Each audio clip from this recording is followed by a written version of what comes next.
혹시 우리 아이가 왜 저런 행동을 할까? 제 마음속엔 대체 뭐가 들어있을까? 이런 생각 한 번쯤 해보셨죠? 오늘 우리가 이야기할 건요, 바로 그 아이의 세상을 속속들이 들여다볼 수 있는, 뭐랄까, 일종의 지도 같은 거예요. 바로 심리사회적 모델인데요.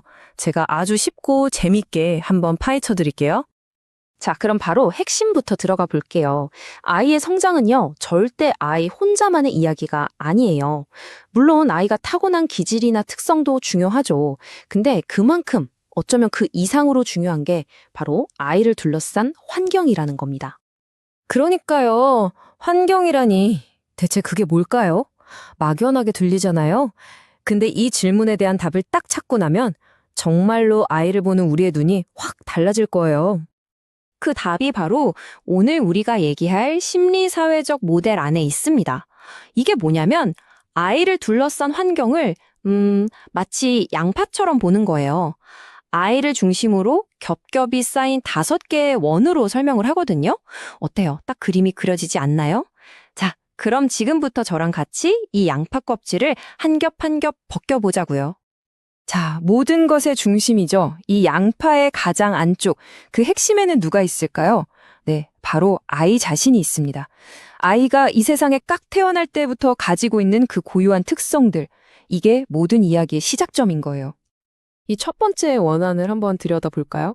여기엔 정말 많은 게 들어있어요. 아이가 얼마나 똑똑하게 생각하는지, 그러니까 인지 능력, 또 자기 생각이나 감정을 말로 잘 표현하는지, 언어 능력, 친구들이랑은 잘 지내는지 같은 사회 정서적인 부분, 그리고 잘 뛰고 잘 움직이는지 같은 신체 발달까지. 말 그대로 아이라는 존재를 이루는 기본 설계도 그 자체인 거죠. 결국 이 첫 번째 원에서 우리가 해야 할 일은 이 아이를 정말 세심하게 들여다보면서 와, 이 아이는 이런 걸 정말 잘하는구나 하는 강점을 찾아내고 또 이 부분은 우리가 좀 도와주면 좋겠다 하는 지점을 정확히 파악하는 거예요. 이게 바로 모든 맞춤형 지원의 진짜 시장, 가장 중요한 첫 단추를 꿰는 일이라고 할 수 있습니다. 자, 그럼 이제 아이라는 중심을 포근하게 감싸고 있는 첫 번째 껍질로 가볼까요? 바로 두 번째 원, 아이에게 가장 직접적으로 정말 매일매일 영향을 미치는 가족의 세계입니다. 전문가들은 이걸 미시체계라고 부르더라고요. 용어는 중요하지 않아요. 느낌만 아시면 됩니다. 이 원 안에는 누가 있을까요? 맞아요. 부모님, 형제자매, 또 할머니, 할아버지처럼 아이가 매일 눈 뜨고 잠들 때까지 얼굴을 마주하는 가장 가까운 사람들이 다 모여 있죠. 생각해 보세요. 집안의 분위기가 어떤지, 부모님이 나를 어떻게 대하는지, 이 모든 것들이 정말 하나하나 아이의 성격과 행동을 만들어가는 거거든요. 결정적인 영향을 미치는 거죠. 그래서 우리가 이 두 번째 원을 들여다보는 이유는 이 가족이 우리 아이의 성장을 얼마나 튼튼하게 지지해주고 있는지, 혹시 가족에게 뭔가 도움이 필요한 건 없는지 그걸 살펴보려는 거예요. 왜냐하면 결국 건강한 가족 관계만큼 아이에게 단단한 발판이 되어주는 건 없으니까요. 정말 그렇죠. 자, 이제 집이라는 울타리를 넘어서 조금 더 넓은 세상으로 한번 나가볼까요? 세 번째와 네 번째 원은 아이의 사회적인 관계망을 보여주는 곳이에요.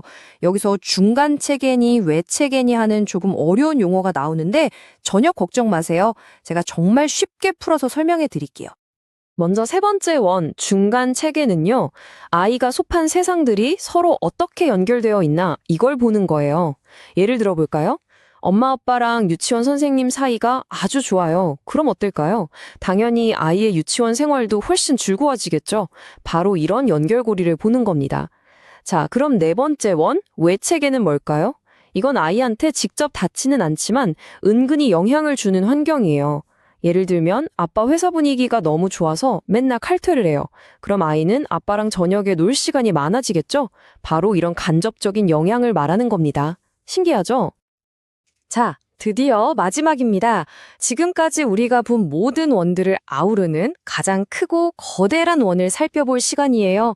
이건 바로 아이가 살고 있는 이 시대의 문화, 그리고 정책입니다. 전문가들은 이걸 거시체계라고 부르죠. 이 가장 바깥 원에는 뭐가 있을까요? 생각보다 우리 삶이랑 아주 가까워요. 예를 들어, 요즘 아이들이 스마트폰 없이는 못 사는 거. 이것도 하나의 문화적 흐름이잖아요. 이런 것부터 시작해서 아동복지법이나 교육정책처럼 아이의 삶의 질을 좌우하는 아주 중요한 사회적인 약속과 규칙들까지 전부 여기에 포함돼요. 우리가 그냥 원래 그런 거지 하고 무심코 넘기는 것들이 사실은 아이의 세상을 만드는 거대한 틀이라는 얘기입니다. 그러니까 핵심은 이거예요.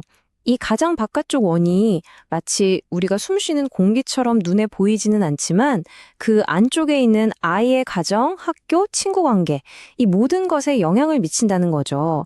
거대한 청사진처럼요.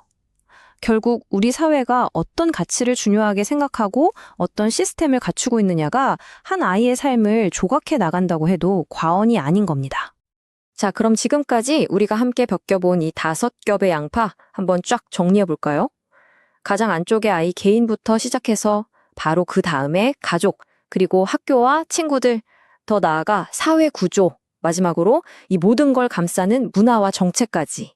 이 5개의 층이 서로 막 얽히고 설키면서 영향을 주고받고 그렇게 한 아이의 세상이 만들어지는 거예요. 이제 아시겠죠? 왜 아이의 어떤 문제 행동 하나를 보고 제가 문제야 라고 단순하게 말할 수 없는지 그 이유가 바로 여기에 있는 겁니다. 자, 이 모델은 우리 모두에게 아주 중요한 질문 하나를 던지는 것 같아요. 나는 내 아이를 혹은 내가 만나는 아이들을 볼 때 과연 몇 번째 원까지 보고 있을까 하고요. 우리는 보통 첫 번째 원, 그냥 그 아이 자체에만 머물러 있을 때가 많잖아요. 아이의 진짜 세상을 제대로 이해하기 위해서 오늘부터 우리의 시야를 딱 한 뼘만 더 넓혀보는 건 어떨까요?